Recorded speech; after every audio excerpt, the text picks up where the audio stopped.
Salut à tous, bienvenue dans cette nouvelle vidéo. Aujourd'hui, vidéo bricolage, on s'occupe de la peinture de cette jante. Pourquoi? Parce que j'ai une de mes jantes avant qui est pas en très bon état. Du coup, l'idée c'est d'avoir au moins sur mes deux jeux de jantes un jeu qui est vraiment propre. Alors ça fait longtemps que je n'ai pas fait une peinture de jante, donc je suis pas super serein, surtout sur la teinte, mais bon, on va essayer, hein, on verra bien. Donc pour ce faire aujourd'hui, on est équipé de quoi? De papier à poncer dans le carton là-bas, d'un outil multifonction qui ponce plutôt pas mal, du primaire, de la peinture solvantée et du vernis bicomposant, peut-être un peu de mastic.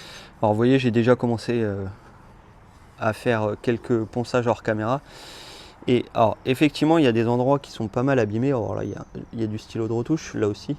Enfin, c'était pour des tentatives de couleur, mais je pense que le métal n'est pas attaqué et du coup il n'est pas nécessaire, il ne sera pas nécessaire de mettre du mastic. Mais on verra ça en ponçant encore. J'ai déjà commencé.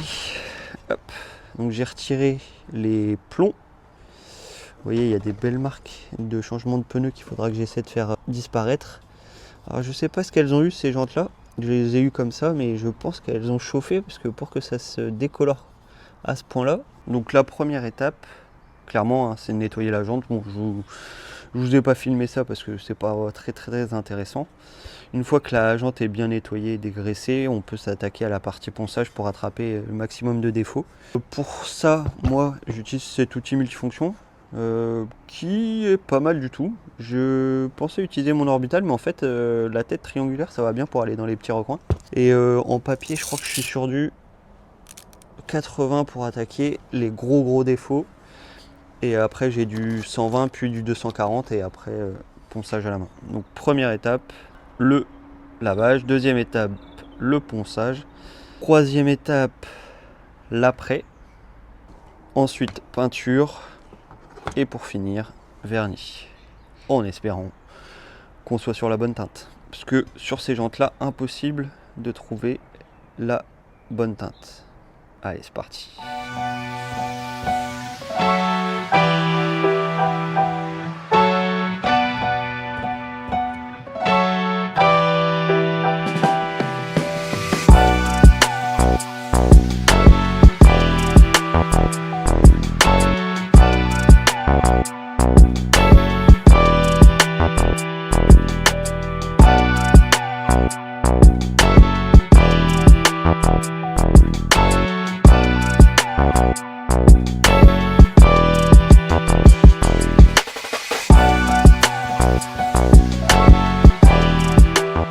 Bon, ça y est, le ponçage des grosses imperfections est fini. Ça devient pas mal, mais globalement c'est pas trop mal. Il y a 2-3 petits endroits où j'hésite presque à mettre du mastic. Ouais, je disais, il y a 2-3 endroits où j'hésite presque à mettre un peu de mastic, parce que je sais pas si ça se voit, mais là il y a un tout petit renfoncement sur le cercle de la jante. J'ai ça à un autre endroit à l'extérieur aussi. C'est très léger. Du coup, peut-être que pour avoir un résultat parfait, il faudrait mettre du mastic. Mais je ne l'ai pas dit au début de la vidéo, mais globalement, l'idée c'est d'avoir une jante propre, très propre, mais pas parfaite. Puisque vous avez vu l'utilisation qu'on fait des voitures. On les amène sur circuit, on fait des dérapages un peu partout, sur route fermée.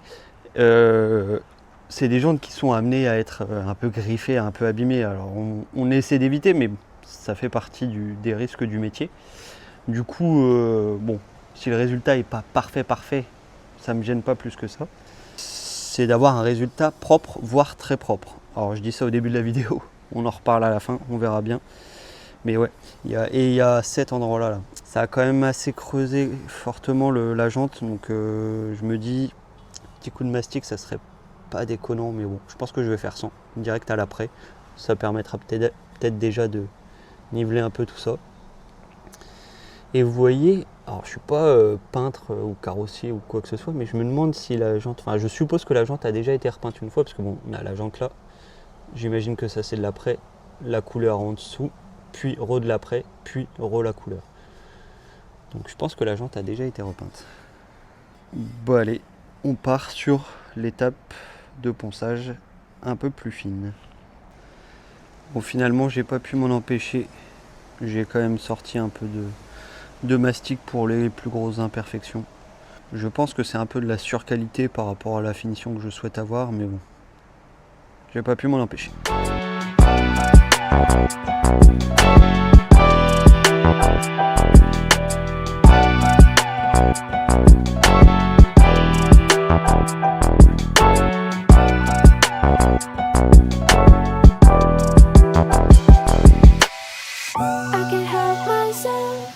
Donc là, je suis repassé au gros grain à chaque endroit où il y avait des imperfections. Prochaine étape, enfin ce que je vais faire maintenant, c'est mettre un coup de papier à poncer 320 sur la totalité de la jante pour l'accroche du primaire. Dernière étape de ponçage avant d'attaquer les choses les plus agréables.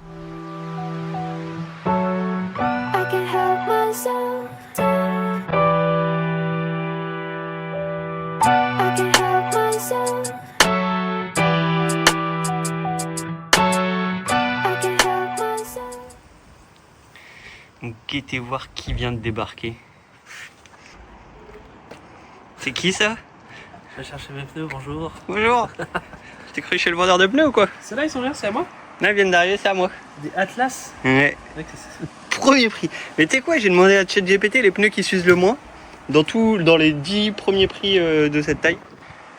Des Atlas. Atlas. Ouais? Ouais. Ça vaut combien? Chevaux. C'est quoi la taille que t'as pris? 255-48? Ouais. Ça vaut 58, 56, je sais pas, un truc comme ça.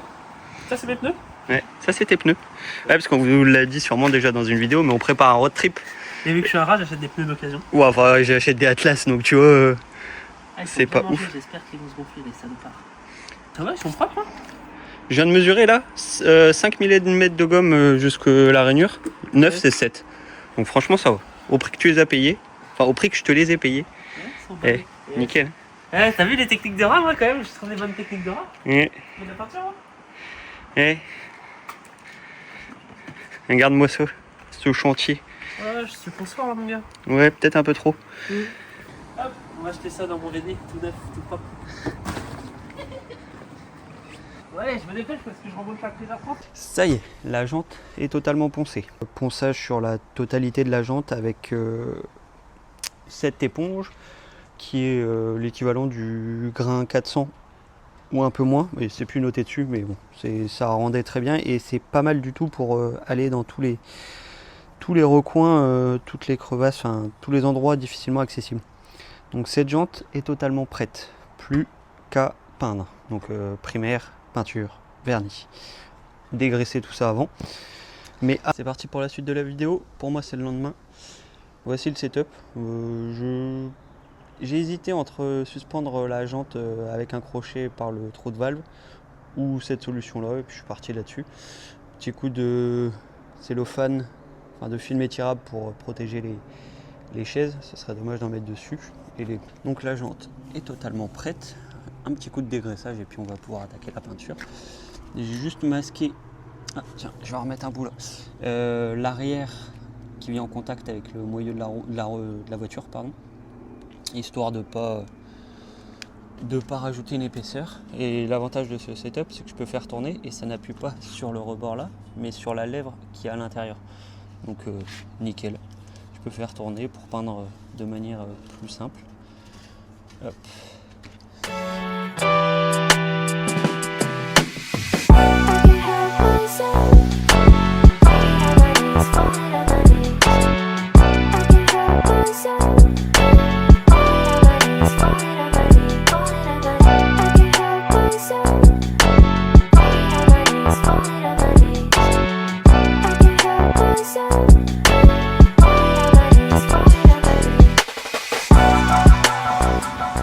Ça y est, après passer,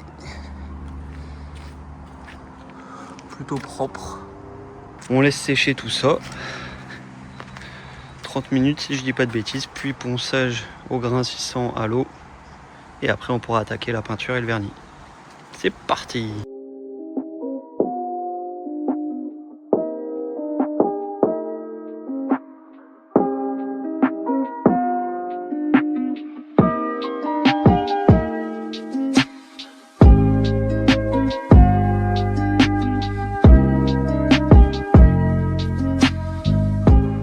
Ça y est, j'ai passé la première couche de peinture. J'ai changé un peu la localisation de mon setup, histoire d'avoir un peu d'ombre pour éviter de peindre au soleil. Donc première couche légère passée.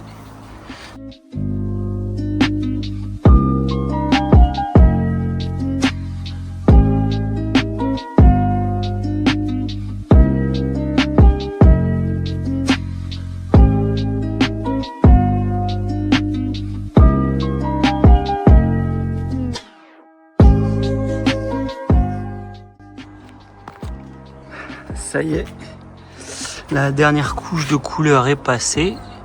Franchement, ça rend plutôt propre. Après, du coup, dernière étape, le vernis. Il faut que je laisse sécher 10 minutes avant de passer un coup de vernis. Donc, le temps de prendre un petit café, puis on est reparti.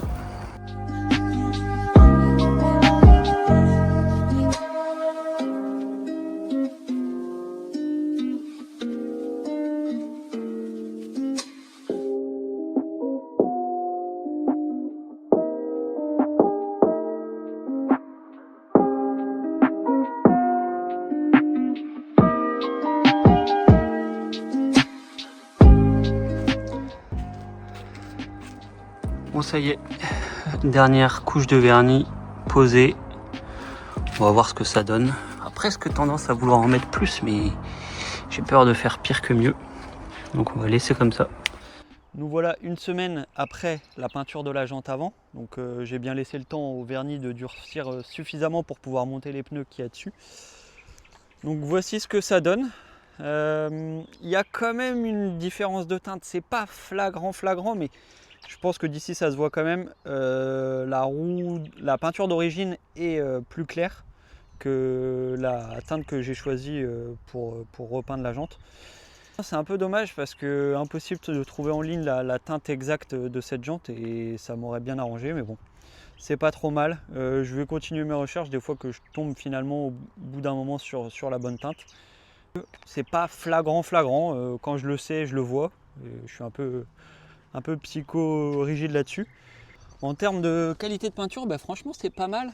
Je pense que j'ai été un peu trop prudent sur la quantité de peinture et même sur la quantité de vernis que j'ai appliqué. J'aurais pu faire des passes un peu plus épaisses, surtout sur la dernière passe de vernis pour que ça soit un peu plus tendu, mais franchement je suis satisfait du résultat. Il me reste à rajouter le petit M là, mais c'est plutôt propre, pour une peinture à la bombe. Je suis très satisfait de ce que j'ai fait et en termes de défauts, on voit plus rien. Alors d'ici il reste des mini défauts, je sais pas si on voit d'ici, mais vraiment tout petit. Enfin, je sais même pas, ça se voit là. Donc ouais, pas mal du tout, mais bon, je sais pas si je vais réussir psychologiquement à tenir avec cette différence de teinte. Dites-moi ce que vous en pensez dans les commentaires. Est-ce que pour vous ça vous choque ou est-ce que vous trouvez que c'est tout à fait normal? Sur ce, je vous souhaite un bon dimanche et à la prochaine pour de nouvelles aventures. Allez, ciao!